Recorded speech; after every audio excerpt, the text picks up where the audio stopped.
نحمدہ ونصلی ونسلم علی رسولہ الکریم اما بعد فاعوذ باللہ من الشیطان الرجیم بسم اللہ الرحمن الرحیم انما یرید اللہ لیذہب عنکم الرجس اہل البیت ویطہرکم تطہیرا صدق اللہ مولانا العظیم وصدق رسولہ النبی الکریم الامین ونحن علی ذالک من الشاہدین والشاکرین والحمد للہ رب العالمین۔ تمام احباب درود پاک پڑھیے۔ الصلاۃ والسلام علیک یا رسول اللہ وعلی آلہ وصحبہ وسلم یا حبیب اللہ۔ الصلاۃ والسلام علیک یا رسول اللہ وعلی آلہ وصحبہ وسلم یا نبی اللہ۔ انتہائی واجب الاحترام سامعین و حاضرین، آج کے خطبہ جمعۃ المبارک میں محرم الحرام کی مناسبت سے دو باتیں آپ کی خدمت میں عرض کروں گا۔ ایک چیز تو یہ جو آیت مقدسہ میں نے آپ کے سامنے تلاوت کی ہے، سورۃ الاحزاب کی آیت نمبر 33، جس میں اہل بیت کی اللہ رب العزت نے فضیلت ذکر فرمائی ہے، تو فضائل پر تھوڑی بات کروں گا، اور اس کے بعد چند باتیں آپ احباب کی خدمت میں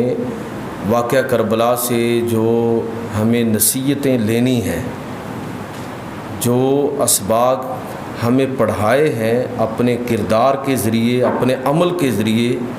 امام علی مقام امام حسین رضی اللہ تعالیٰ عنہ نے وہ عظیم و شان قربانی پیش کر کے،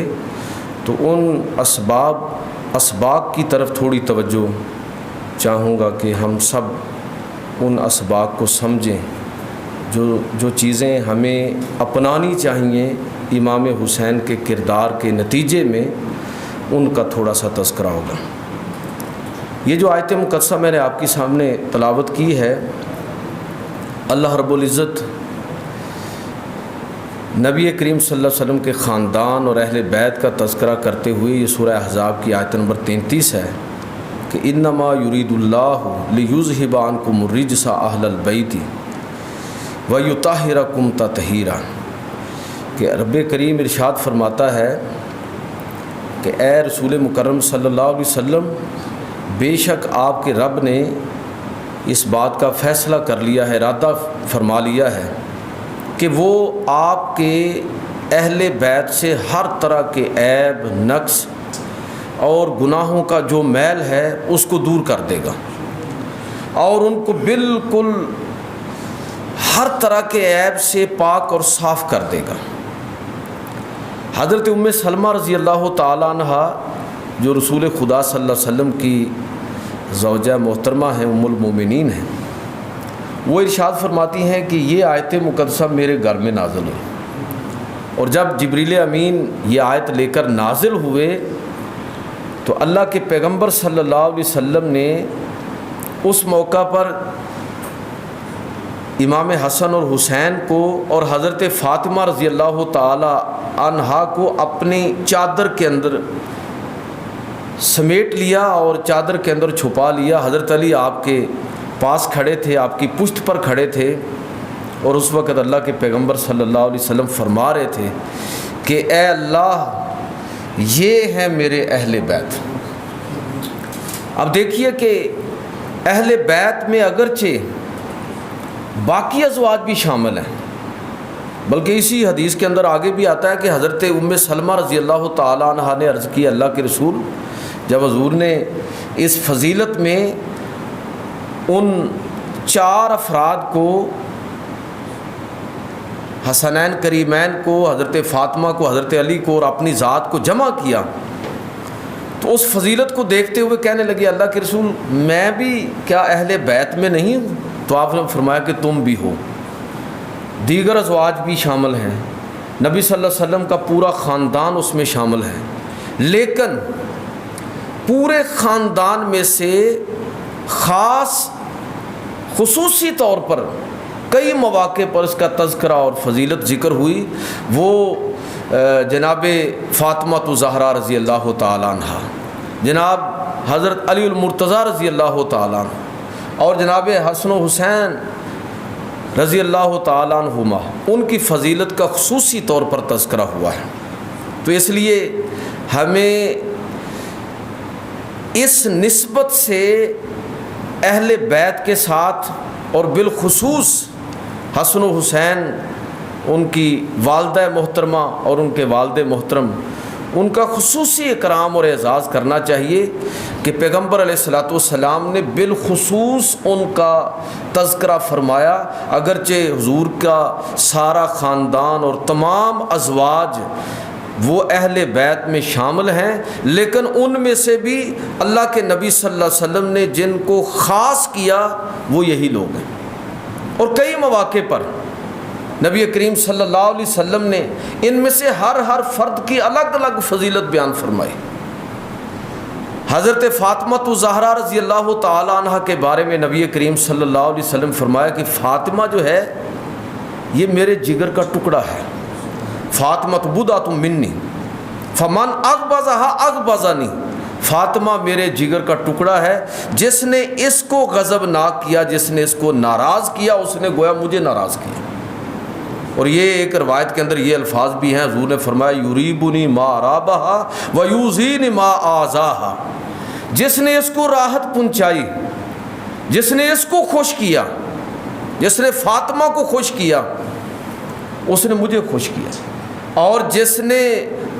اسے اذیت کے اندر مبتلا کیا، اس نے گویا مجھے اذیت کے اندر مبتلا کیا۔ اور یاد رکھیے کہ اللہ کے رسول صلی اللہ علیہ وسلم کو اذیت میں مبتلا کرنے کا مطلب کیا ہے؟ قرآن مجید فرقان حمید کے اندر اللہ رب العزت ارشاد فرماتا ہے ان الذین یؤذون اللہ ورسولہ لعنہم اللہ فی الدنیا والآخرہ وأعد لهم عذابا مہینا، وہ لوگ جنہوں نے اللہ اور اللہ کے رسول کو اذیت کے اندر مبتلا کیا، دنیا اور آخرت میں ان پر اللہ کی لعنت ہے اور ان کے لیے ایک دردناک عذاب ہے۔ تو اس کا مطلب یہ ہوا کہ حضرت فاطمہ الزہرا رضی اللہ تعالی عنہ آپ کو اذیت میں مبتلا کرنا گویا کہ اللہ کے رسول کو اذیت دینا ہے، اور اللہ کے رسول کو اذیت دینے کا مطلب یہ ہے کہ اللہ رب العزت کو اذیت دینے کی کسی نے کوشش کی، اللہ کو ناراض کرنے کی کوشش۔ تو میں یہ عرض کرنا چاہوں گا کہ فاطمہ الزہرا رضی اللہ تعالی عنہ، ان کا ہمیشہ اچھے الفاظ میں ذکر کرنا، ان کو اپنے لیے رول ماڈل بنانا، اور ان کو گھریلو زندگی کے اندر اپنی خواتین کے سامنے ان کی شخصیت کو اس طرح اجاگر کرنا کہ وہ فاطمہ الزہرا رضی اللہ تعالیٰ عنہ کے کردار کو اپنی زندگی کا حصہ بنائیں۔ یہ ہمارے ایمان کا تقاضا ہے۔ اور آپ امام حسن اور حسین کی صرف ایک حدیث میں تبرکاً صرف عرض کر رہا ہوں فضائل پر۔ نبی کریم صلی اللہ علیہ وسلم نے حضرت امام حسن رضی اللہ تعالیٰ عنہ کے بارے میں فرمایا کہ یہ جو حسن ہے ابن ھذا سید، یہ سردار ہے، ابھی چھوٹی عمر ہے، ہمارے ہاں ایک پنجابی میں لفظ بولتے ہیں جماندرو، یہ پیدا ہوتے ہی سردار ہے۔ اس کی عظمت اور فضیلت یہ ہے کہ یہ ابن ھذا سید، حضور نے فرمایا میرا یہ بیٹا سردار ہے، لعل اللہ ان یصلح بہ فئتین من المسلمین، صحیح بخاری کے الفاظ ہیں کہ اللہ کے پیغمبر صلی اللہ علیہ وسلم فرمایا کہ اس کی سرداری، اس کی فضیلت اور اس کی عظمت اس وقت ظاہر ہوگی لوگوں کے سامنے جب اس کی وجہ سے اللہ رب العزت مسلمانوں کے دو گروہوں کے اختلافات کو ختم کر کے انتشار کو مٹا دے گا اور امت پھر متحد اور متفق ہو جائے گی۔ اور آپ تاریخ پر نظر ڈالیے کہ حضرت علی المرتضیٰ رضی اللہ تعالیٰ عنہ کی شہادت کے بعد 6 ماہ تک تقریباً خلیفہ رہے، اور پھر خلافت سے، حکمرانی سے، اقتدار اور اختیار سے دستبردار ہو گئے، صرف اس وجہ سے کہ امت کے درمیان جو 5 سال کا دور گزرا ہے جس میں مسلسل انتشار اور افتراق رہا، اختلافات ہوتے رہے، مسلمانوں کی باہمی جنگیں ہوئیں، جنگ جمل ہوئی، جنگ صفین ہوئی، اور کئی مارکے ہوئے جس میں آپ اندازہ فرمائیں کہ لگ بھگ 1 لاکھ مسلمان، جس میں بہت سارے صحابہ بھی تھے، آپس میں ان غلط فہمیوں کے نتیجے میں، ان جنگوں کے نتیجے میں شہید ہوئے۔ تو حضرت امام حسن رضی اللہ تعالیٰ عنہ نے خلافت سے دستبرداری اختیار فرما لی، کہ اگر میرے اقتدار سے دستبردار ہونے کے نتیجے میں اس امت کے اندر امن قائم ہوتا ہے تو مجھے اس اقتدار کی ضرورت نہیں ہے۔ تو اللہ رب العزت نے ان کی اس عظمت کو اس طرح ظاہر کیا کہ پھر 60 ہجری تک، یعنی جب تک حضرت امیر معاویہ حکمران رہے، جب یہ دستبردار ہوئے تو اس کے 20 سال بعد جناب امیر معاویہ جو ہیں وہ حکمران رہے۔ 20 سال کے اندر بالکل امن اور امان رہا۔ کس کی وجہ سے ہوا امن؟ جناب امام حسن رضی اللہ تعالیٰ عنہ کی اس قربانی کی وجہ سے، اس جذبے کی وجہ سے۔ تو اللہ کے پیغمبر صلی اللہ علیہ وسلم نے امام حسن کی فضیلت اس طرح بیان فرمائی۔ امام حسین کے بارے میں فرمایا کہ حسین وہ حسین منی وانا من الحسین، حسین مجھ سے ہے اور میں حسین سے ہوں۔ اور دونوں صاحبزادوں کے بارے میں نبی کریم صلی اللہ علیہ وسلم نے ارشاد فرمایا کہ الحسن والحسین سیدہ شباب اہل الجنہ، حسن اور حسین دونوں جنت کے جوانوں کے سردار ہیں۔ اور فضائل میں آخری بات یہ کہنا چاہوں گا کہ ان سب کے حضرت امام حسن اور حسین کے بابا جان حضرت فاطمہ الزہرا رضی اللہ تعالی عنہا کے خامد حضرت علی المرتضیٰ رضی اللہ تعالیٰ عنہ کی فضیلت بے شمار ہے۔ اور میں نے گزشتہ ابھی تازہ کسی جمعے میں اس پر بات بھی کی تھی۔ صرف ایک حدیث عرض کرتا ہوں، ایک حدیث سے مراد یہ ہے کہ فضیلت کا ایک پہلو عرض کرتا ہوں کہ حضرت علی المرتضیٰ رضی اللہ تعالیٰ عنہ کو 4 ایسی فضیلتیں اللہ رب العزت نے عطا فرمائیں کہ صحابہ پوری زندگی اس پر رشک کرتے رہے اور اس فضیلت کو طلب کرتے رہے۔ ایک آپ کی فضیلت یہ ہے کہ جب نبی کریم صلی اللہ علیہ وسلم غزوہ تبوک کے لیے روانہ ہونے لگے تو نبی کریم صلی اللہ علیہ وسلم نے حضرت علی المرتضیٰ رضی اللہ تعالیٰ پیچھے مدینہ میں آپ کو چھوڑا کہ آپ ادھر رہیے اور مدینہ کا جو انتظام اور انصرام ہے میری عدم موجودگی میں آپ اس کو سنبھالیں، نیابت کیجیے۔ حضرت علی رضی اللہ تعالیٰ تو ہیں شیر خدا، دشمن کے مقابلے میں لڑنا سب سے زیادہ پسند ہے، اسلام کے لیے اپنے آپ کو قربان کرنے کے لیے ہر موقع پر تیار۔ تو جب اللہ کے نبی نے یہ حکم دیا کہ آپ یہاں ٹھہریں اور ہم باقی لوگ جو ہیں وہ دشمن کے مقابلے میں جنگ کے لیے جا رہے ہیں، رومیوں کے مقابلے میں، تو اندر سے ایک وہ جو حسرت ہوتی ہے وہ زبان پر آ گئی کہ اللہ کے رسول آپ مجھے جہاد پر لے کر جانے کی بجائے آپ مجھے مدینہ مر چھوڑ رہے ہیں جہاں معذور لوگ ہیں، بچے ہیں، عورتیں ہیں، تو آپ مجھے عورتوں کے لیے، بچوں کے لیے، معذور اور بوڑھے لوگوں کے پاس چھوڑ کر جا رہے ہیں۔ کہنے کا مطلب یہ تھا کہ میں تو میدان جنگ میں صف اول کا سپاہی ہوں اور آپ مجھے یہاں معذوروں کی رکھوالی کے لیے چھوڑ کر جا رہے ہیں۔ نبی کریم صلی اللہ علیہ وسلم نے ان کے جوش اور جذبے کو حضور جانتے تھے، فرمایا کہ علی کیا تو اس بات پر راضی نہیں ہے کہ تیرا میرے ہاں وہی مقام ہو جو موسیٰ علیہ السلام کے ساتھ ہارون علیہ السلام کا تھا؟ یعنی موسیٰ اور ہارون، آپ اس جملے کو اس وقت انجوائے کریں گے جب آپ کو یہ اندازہ ہو کہ موسیٰ علیہ السلام کے لیے ہارون علیہ السلام کی اہمیت کیا تھی، کہ جب اللہ کی بارگاہ میں، پورا واقعہ تو اس وقت ممکن نہیں، اس کی تفصیلات اشارتاً عرض کر رہا ہوں کہ جب اللہ رب العزت کی بارگاہ میں موسیٰ علیہ السلام یہ دعا کر رہے ہیں، اللہ میں بات اس طرح نہیں کر سکتا جس طرح میرا بھائی ہارون بات کرنے پر قدرت رکھتا ہے،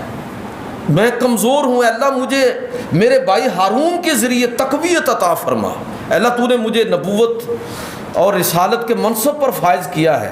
اللہ ہارون کو بھی میری مدد کے لیے تو یہی منصب عطا فرما دے۔ تو اللہ کے نبی کیا فرما رہے ہیں، ذرا یہ چیز ذہن میں رکھیے، اور اب ذرا آپ اللہ کے پیغمبر صلی اللہ علیہ وسلم کے اس جملے پر غور کیجئے کہ اے علی کیا تم اس بات پر خوش نہیں ہو کہ تمہارا میرے ہاں وہی مقام ہو، تمہاری وہی حیثیت ہو جو موسیٰ علیہ السلام کے ساتھ ہارون علیہ السلام کی تھی؟ الا یہ کہ میرے بعد کوئی نبی نہیں ہے۔ مطلب یہ ہے کہ وہ ساری فضیلتیں حضرت علی رضی اللہ تعالیٰ عنہ کو حاصل ہیں، اور اللہ کے نبی صلی اللہ علیہ وسلم کی مدد اور نصرت اور دین کے لیے ان کی قربانیوں کا اعتراف اللہ کے رسول صلی اللہ علیہ وسلم کے اس جملے کے اندر ہے کہ سوائے نبوت کے باقی ساری فضیلتیں جو ایک پیغمبر کو حاصل ہوتی ہیں، وہ ساری کی ساری فضیلتیں جو ہیں اللہ کے نبی صلی اللہ علیہ وسلم وہ حضرت علی رضی اللہ تعالیٰ عنہ کے لیے بیان فرما رہے ہیں۔ ایک یہ فضیلت جو کسی اور صحابی کو حاصل نہیں ہوئی۔ دوسری فضیلت آپ کو غزوہ خیبر کے موقع پر حاصل ہوئی، جب اللہ کے نبی صلی اللہ علیہ وسلم فتوحات کا سلسلہ رک گیا،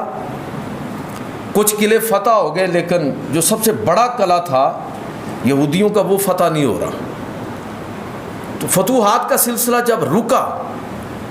تو اس وقت اللہ کے پیغمبر صلی اللہ علیہ وسلم نے صحابہ کے درمیان اعلان فرمایا کہ مختلف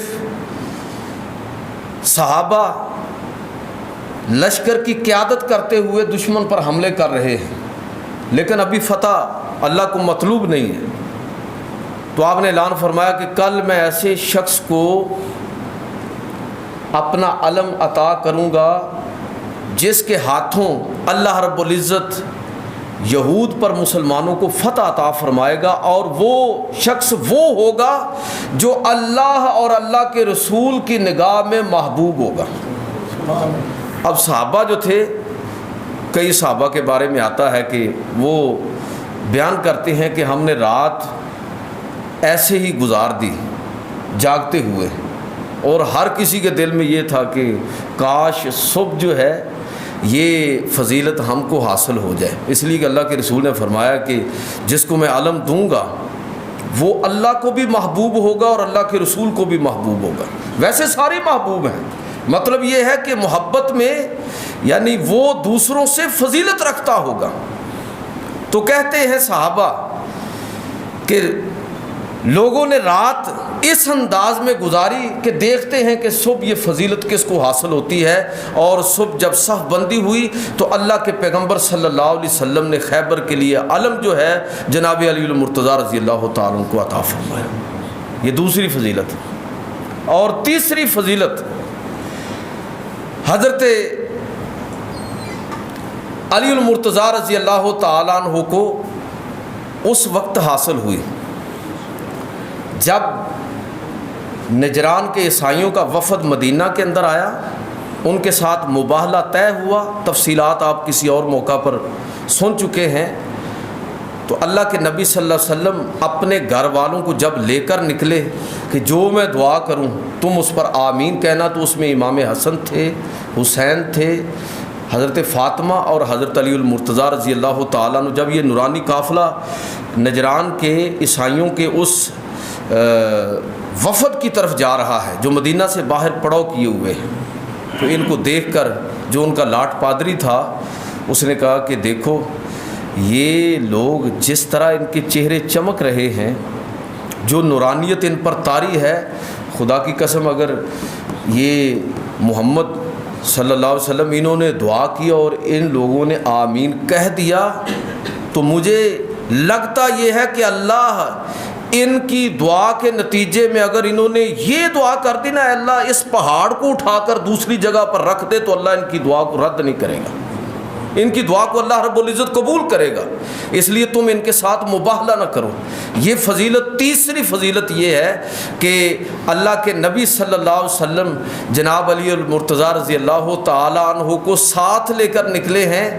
اور اس میں تمام اہل بیت کی فضیلت ہے۔ میں خاص حضرت علی کا ذکر کر رہا ہوں کہ گویا کہ حضور دعا کریں گے اور وہ اس پر آمین کہیں گے۔ اور چوتھی فضیلت یہ مشہور واقعہ جو عام علماء سے آپ سنتے ہیں، غدیر خم کا واقعہ، کہ جب اللہ کے نبی آخری حج سے واپس تشریف لا رہے ہیں اور لوگوں نے حضرت علی رضی اللہ تعالیٰ عنہ کے بارے میں کچھ غلط سلط باتیں کی، تو آپ نے ایک خاص مقام پر رک کر خطبہ ارشاد فرمایا، اور اس میں حضرت علی رضی اللہ تعالیٰ عنہ کے فضائل اور آپ کی عظمت کو بیان کیا۔ اس میں سے صرف ایک جملہ آپ کو سنا رہا ہوں۔ اس وقت آپ صلی اللہ علیہ وسلم نے یہ الفاظ ارشاد فرمائے تھے کہ لوگو علی کا اسلام کے لیے علی کی قربانیاں اس کو ذہن میں رکھو اور یاد رکھو من کنت مولاہ فعلی مولا، کہ جس کا میں مولا ہوں علی اس کا مولا ہے، اور ہم سب رسول اللہ صلی اللہ علیہ وسلم کو اپنا آقا اور مولا تسلیم کرتے ہیں۔ اور مولا کا مطلب پتہ ہے کیا ہے؟ صرف سردار اس کا مطلب نہیں ہے، میں جس کا مولا ہوں۔ اور اللہ کے نبی کن چیزوں میں ہمارے مولا ہیں؟ ہماری پورا جو معاشرت ہے، ہماری جو سیاست ہے، ہماری جو اخلاقیات ہے، ہمارے جو معاملات ہیں، ہماری زندگی کے ہر پہلو میں اللہ کے پیغمبر صلی اللہ علیہ وسلم ہمارے لیے مولا کی حیثیت رکھتے ہیں، ہمارے لیے واجب الاتباع ہے۔ گویا کہ اللہ کے نبی یہ ارشاد فرما رہے ہیں، لوگوں جس طرح میں تمہارے لیے واجب الاتباع ہوں، علی کا حال بھی یہ ہے کہ علی کبھی باطل کی طرف کھڑا نہیں ہوگا، یہ حق کے ساتھ ہوگا، اور تم پر اسی طرح علی کی اتباع لازم ہے جس طرح میری اتباع تمہارے اوپر لازم ہے۔ تو حضرت علی رضی اللہ تعالیٰ کی یہ فضیلتیں، میں گفتگو کے دوسرے حصے کی طرف اب آنا چاہوں گا کہ یہ فضائل بھی ضروری ہیں۔ میں نے کوئی نئی بات نہیں کی، وہی باتیں دہرائی ہیں جو ہمیشہ آپ سنتے ہیں، اور ان کا تذکرہ اس لیے بھی ضروری ہے کہ یہ ایمان کی تازگی ہے، بار بار ان کا تذکرہ، بار بار یہ فضیلتیں سننا۔ لیکن ایک دوسرا پہلو جس پر میں بالخصوص چند باتیں عرض کرنا چاہتا ہوں، جس کی طرف شاید ہماری توجہ کم ہے، اور شاید ایک دن منانے سے زیادہ ہم شہادت حسین پر توجہ نہیں کر رہے، وہ یہ ہے کہ آپ اس پورے واقعے کو پڑھیے، اس پر غور کیجئے، تدبر کیجئے۔ امام علی مقام امام حسین رضی اللہ تعالیٰ عنہ کی فضیلت جو اپنے کردار کی صورت میں آپ نے ہمارے لیے ایک نمونہ چھوڑا ہے، اس کے اندر بہت ساری چیزیں ہمارے لیے سیکھنے والی ہیں۔ میں چند نکات کی صورت میں آپ کی خدمت میں چند باتیں عرض کرنا چاہوں گا۔ حضرت امام علی مقام امام حسین رضی اللہ تعالیٰ عنہ کی اس پورے واقعے کو پڑھنے کے بعد یہ بات آپ کی سیرت سے ہمیں سمجھ آتی ہے کہ تاریخ میں زندہ رہنے کا تقاضا اور ہے، اور اپنے دور میں زندہ رہنے کا تقاضا اور ہے۔ اپنے دور میں زندہ رہنا بڑا آسان ہے، بڑی شہرت بھی ہو سکتی ہے، لوگ آپ کے ہاتھ بھی چومیں گے، آپ کے جوتے سیدھے کریں گے، آپ وہی باتیں کیجئے جس کو لوگ پسند کرتے ہیں۔ میں اکثر کہا کرتا ہوں اس وقت ہمارے علماء کا مسئلہ کیا ہے، یہ نہیں ہے کہ علماء کو پتہ نہیں ہے کہ حق کیا ہے، پتہ ہے، لیکن وہ اس مشکل راستے کا انتخاب نہیں کرتے۔ وہ غیر مقبول بات کرنا اس لیے پسند نہیں کرتے کہ اگر ہم نے ایسی باتیں کی تو لوگ بدک جائیں گے، ہماری وہ حیثیت اور مقام اور وہ نذرانے اور وہ احترام اور وقار شاید دو پر لگ جائے۔ آپ اپنے دور میں تو وہ سارے سب کچھ حاصل کر لیں گے، لیکن یاد رکھیے کہ آپ کبھی بھی تاریخ کے اندر زندہ نہیں رہیں گے۔ امام علی مقام نے اس دور کا جو اس دور کے تقاضوں کو نظر انداز کرتے ہوئے، حالات اور وقت کا تقاضا کیا تھا کہ اپنے آپ کو بچایا جائے اور خاندان کو بچایا جائے، لیکن امام علی مقام امام حسین رضی اللہ تعالیٰ نے کوئی پرواہ نہیں کی، اپنے کردار کو تاریخ کے حوالے کر دیا، اور تاریخ نے حسینیت کو ایک استعارہ بنا کے قیامت تک امر کر دیا۔ اب جب بھی حق کی بات ہوتی ہے تو حسینیت ایک استعارے کے طور پر استعمال ہوتا ہے۔ تو میں یہ عرض کرنا چاہوں گا کہ یہ بات بالکل چونکہ وقت کم ہے، مختصراً بات عرض کرنا چاہتا ہوں کہ ایک بات ہمیں یہ سمجھ آتی ہے کہ اپنے دور میں زندہ رہنا ہے یا تاریخ میں زندہ رہنا ہے۔ غیر مقبول فیصلے ہی اصل میں بسا اوقات لیڈرشپ کی پہچان بنتی ہے آنے والے دور میں۔ سیاستدانوں کو اگلا الیکشن جیتنے کی مصیبت پڑی ہوتی ہے، اقتدار کی مصیبت پڑی ہوتی ہے، نسلوں کی فکر ہی کوئی نہیں۔ ملک تباہ ہوتا ہے تو ہو جائے، نسلیں بگڑتی ہیں تو بگڑ جائیں۔ امام علی مقام امام حسین سے یہ بات سمجھنے والی ہے کہ کس طرح آپ تاریخ میں زندہ رہیں گے جب آپ نسلوں کے حقوق کا تحفظ کرنے کا علم بلند کریں گے۔ دوسری بات جو میں عرض کرنا چاہتا ہوں، امام علی مقام امام حسین کی فضیلت کیا اس وجہ سے ہے کہ آپ حضور کے نواسے ہیں؟ بھئی یہ بالکل جزوی بات ہے۔ آپ کی جو اتنی بڑی فضیلت بیان کی کہ حضور نے فرمایا کہ یہ میرا بیٹا حسن اور حسین دونوں سیدہ شباب اہل الجنہ، یہ اہل جنت کے سردار ہیں، تو کیا یہ فضیلت صرف اس وجہ سے آپ کو ملی کہ آپ پیغمبر علیہ الصلوۃ والسلام کے نواسے ہیں؟ بالکل یہ بات جزواً ٹھیک ہو سکتی ہے، لیکن اگر آپ کی نظر ان احادیث پر ہو جس میں اللہ کے پیغمبر نے آپ کے بچپن میں فرما دیا تھا کہ میرا یہ بیٹا بہت بڑی قربانی دے گا، بہت بڑی شہادت پیش کرے گا، اپنے خاندان کو قربان کر دے گا، وہ ساری حدیثیں اپنے ذہن میں لائیے کہ بچپن کے دور میں اللہ کے پیغمبر صلی اللہ علیہ وسلم نے امام حسین کے بارے میں جو پیشین گوئیاں فرمائیں، تو پھر آپ کو اندازہ ہوگا کہ حضور نے جو ان کے لیے فضیلت بیان فرمائی کہ میرا بیٹا حسن، میرا بیٹا حسین ان عظمتوں کے مالک ہوں گے، یہ فضیلتیں ان کو جنت میں اللہ کے ہاں نصیب ہوں گی، تو وہ صرف اس وجہ سے نہیں کہ وہ نواسے رسول ہیں، بلکہ اس کے بعد ساتھ سب سے بڑی وجہ ان کا وہ کردار ہے جس کو تاریخ نے محفوظ کیا۔ اگلے کسی موقع پر اس پر بات بھی کروں گا۔ تیسری چیز جو ہمیں سمجھ آتی ہے وہ یہ ہے کہ امام علی مقام بالکل پرواہ نہیں کی کہ انجام کیا ہوتا ہے، حق کو جانا، پہچانا اور پھر فیصلہ کر دیا۔ بس اوقات لوگ سمجھتے ہیں کہ جیت جانا ہی کامیابی ہوتی ہے۔ شہادت اور قربانی بذات خود ایک مقصد ہے، یہ بذات خود ایک مقصد ہے۔ جب لیڈرشپ غلطی کرتی ہے تو کئی نسلیں صدیوں تک اس کی سزائیں بھگتتی ہیں۔ امام علی مقام امام حسین رضی اللہ تعالیٰ عنہ، یہ جو بات آپ کہتے ہیں نا کہ لمحوں نے خطا کی، صدیوں نے اس کی سزا پائی، آج صدیوں کی خطا سزا ہمیں یہ مل رہی ہے کہ عالم اسلام کے اندر کہاں گیا وہ جمہور کا حق کہ وہ اپنی مرضی سے اپنا خلیفہ اور حکمران بنائیں گے؟ یا آپ کے ہاں بادشاہت ہے؟ عربوں کو دیکھیے کیسا بدترین کردار ہے ان لوگوں کا امت مسلمہ کے حوالے سے،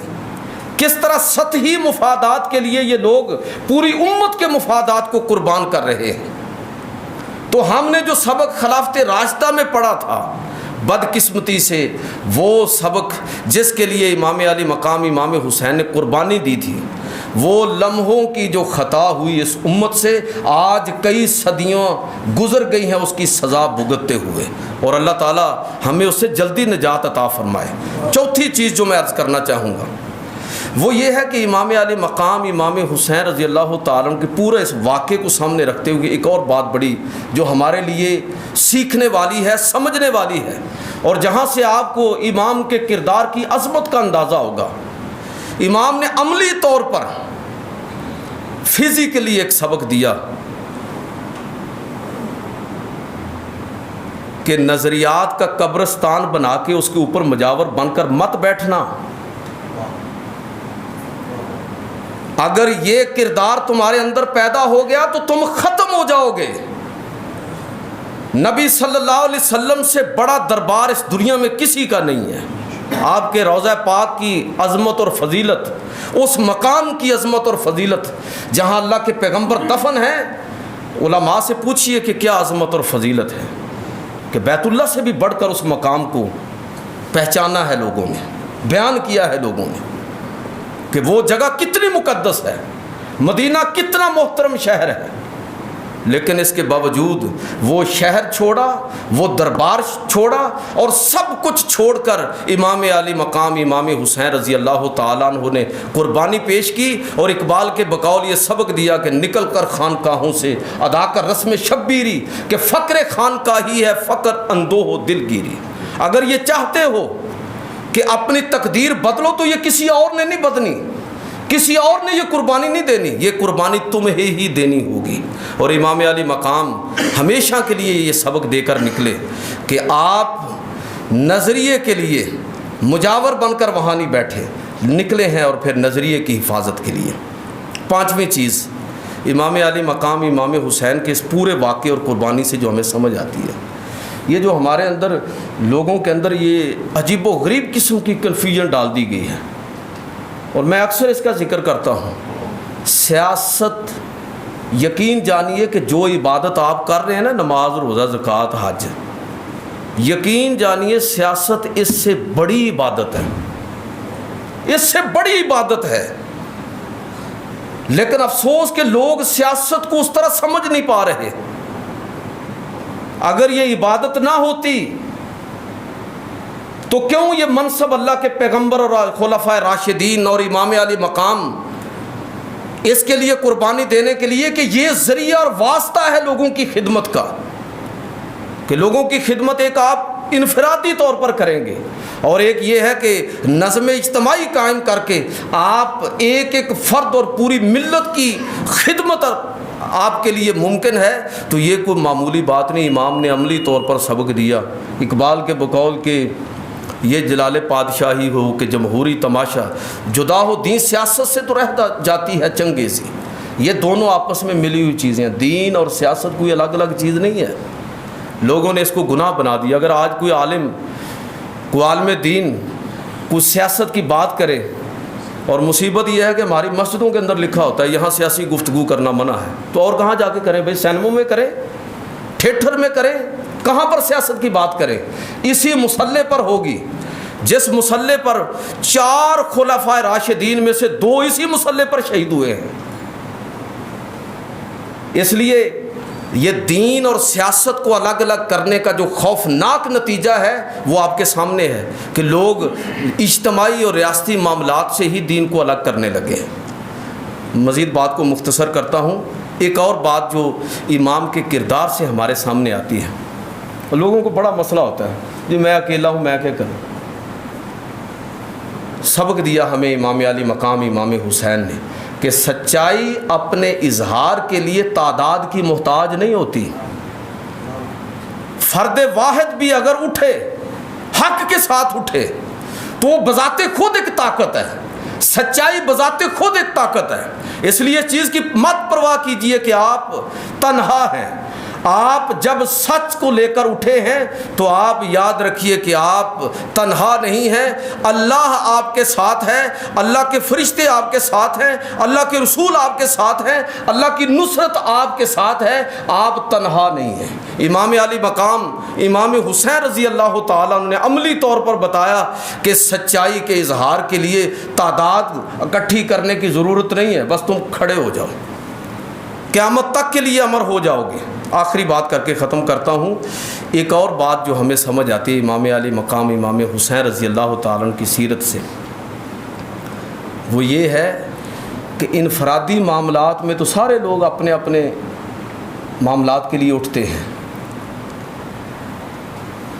اپنے ذاتی کاز کے لیے تو سب کو فکر ہوتی ہے۔ اصل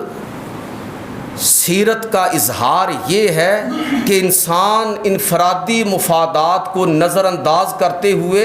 اجتماعی مقصد کے لیے قربانی پیش کرے۔ بھئی آپ مجھے یہ بتائیے کہ اگر امام علی مقام امام حسین مدینہ میں رک جاتے، یزید تو ترلے لے رہا تھا کہ آپ جو مطالبہ بھی کریں گے سوائے خلافت کے، جو حق بھی طلب کریں گے وہ ہماری طرف سے ابھی قبول ہے۔ آپ مطالبہ ہم تک بعد میں پہنچے، پہلے اعلان ہو گیا کہ جو مطالبہ بھی آپ کریں گے صرف آپ بیعت کر لیں، جو مفادات،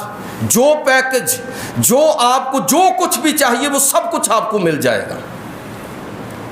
تو آپ اندازہ فرمائیں کہ اگر امام کو کوئی دولت، کوئی مفادات اور اس طرح کی چیزیں مطلوب ہوتی ہیں تو کتنا اچھا موقع تھا کہ مدینہ کے اندر پیغمبر علیہ السلام کے اپنے نانا جان کے پڑوس میں بیٹھ کر اپنی زندگی کو انجوائے کرتے۔ لیکن امام علی مقام امام حسین نے پورا خاندان قربان کر دیا۔ کس کے لیے قربان کیا ہے؟ آپ کے لیے اور میرے لیے قربان کیا ہے۔ میرے اور آپ کے حق کے لیے امام کھڑے ہوئے ہیں کہ نہیں، یہ عام لوگوں کا حق ہے، یہ پوری امت کا حق ہے کہ وہ جس کو چاہیں اپنا خلیفہ مقرر کریں، کوئی شخص موروثی طور پر خلافت کا حق نہیں رکھتا۔ تو حضرات گرامی، اصل چیز یہ ہے کہ امام علی مقام اور آپ کے خاندان اور اہل بیت کی فضیلت، اس کا بھی تذکرہ ہونا چاہیے، لیکن اس کے ساتھ ساتھ لازم یہ ہے کہ ان اسباق کو بھی سمجھا جائے، ان مقاصد اور محرکات کو پر بھی غور کیا جائے جس کے لیے یہ اتنی بڑی قربانی پیش کی گئی ہے۔ اللہ تعالیٰ مجھے اور آپ کو امام علی مقام امام حسین رضی اللہ تعالیٰ عنہ کے رستے کو اپنانے کی اور اس پر چلنے کی توفیق عطا فرمائے۔